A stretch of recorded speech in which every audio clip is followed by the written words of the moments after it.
Well, look who's back with us from House Oversight is Congressman Pat Fallon. Congressman, it's good to see you. So Senator Chuck Grassley is for the first time revealing that his staff does have government documents from whistleblowers showing that FBI officials did bury, quote, potential criminal conduct by members of the Biden family as Russian disinformation. What are you hearing about this? Yeah, the same thing, Liz, and it's actually very chilling to think that we have law enforcement, federal law enforcement, acting on behest of any politician, quite frankly. And it's not, unfortunately, surprising, but I was very, very heartened to hear Senator Grassley's comments today. You know, Senator Grassley says the documents indicate that President Biden was aware of Hunter Biden's business deals and may have been involved in them. Congressman, let's listen to Senator Chuck Grassley talk about this from the floor of the Senate. Watch. Based on protected whistleblower allegations, I know the FBI falsely labeled that evidence as Russian disinformation to bury it. To date, the Biden Justice Department and the FBI haven't challenged the accuracy of these allegations.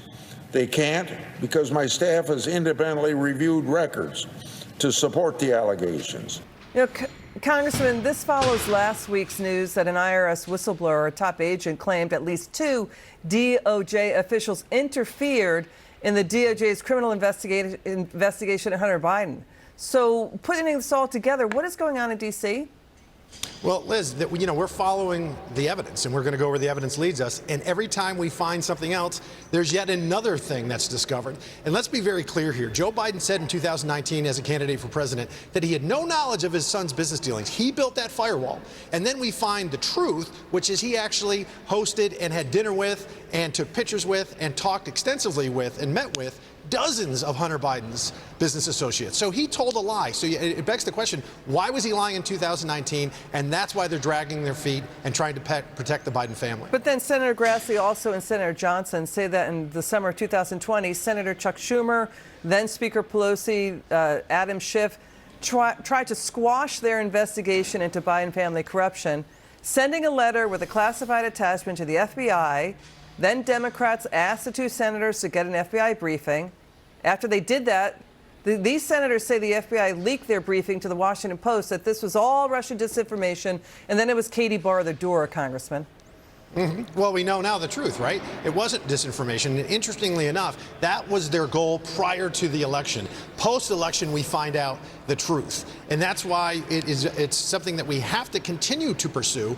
And Hunter Biden should face justice just like any other American. And I am tired of this administration weaponizing federal law enforcement. So House Oversight Chair James Comer has said a dozen, he's finding now a total of a dozen, at least a dozen Biden family members made money of the Biden family deals selling influence and cashing in on the president's government job. Do you know any more about that? What are we going to hear about that? Well, Liz, what we're trying to figure out to this day is what was Hunter Biden selling, or what service or product was he providing? There is nothing. You just can't tell. And that's why it's incredibly fishy. There's millions of dollars coming from foreign influencers. And he, again, has to be held to account. Are we going to hear more about who these 12 dozen, Biden family members are? Are we going to hear the names? I'm not a betting man, Liz, but I would go to Vegas on that. Yeah, okay, I think you are. Congressman Fallon, thanks for joining us tonight. It's good to see you. Thanks, Liz.